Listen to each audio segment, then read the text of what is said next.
जाते बाबूजी प्रणाम। कहाँ रे? नहीं अब माई के फोन आई। अरे ना रे बच्चियों न जाओ। का करी जब बाबूजी छोड़ के तो लोग मन नहीं है कर जाए के। अरे बच्चिया चिरकुट के छोड़ी के आयो माई रे माई कहाँ रे अजियो आयो बाबू अरे जब फरबू का हो रमिया जाता ही नहीं बाबूजी। जंजो रे अरे जंजो रे बाबूजी बच्चिया अरे चिरकुट के छोड़ी के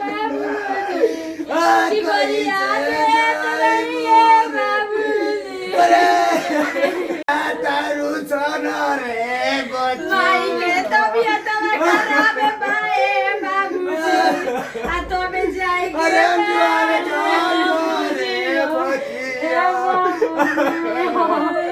हमरा जाए के मन नहीं के अरे तो जान जो रे बच्चिया भातला रे मारी हो बाबूजी। आयो को दिया इसके के मुंह दा मरे तो को बाबूजी दिया रोज मारेला बाबूजी मारे के तू देवेला हमर बेगो आयो बच्चिया जाते बाबूजी गाड़ी अरे बच्चिया चुरू के चढ़ी के करे से करिया तू अरे जाए रनिया बड़ी जल्दी आया बाबूजी बाबूजी अरे गुजरा रे बाबूजी अरे तो बड़ा गुलशन को दिया जान मारे हमारा हीरा के हो बाबूजी कोई दिनों खाना अनतिनी के कुंडी मन से रखी है रनिया आई है बाबूजी जाते बाबूजी जाए हमारा जाते जब बाबूजी चलो छूट जाए प्रणाम बाबूजी।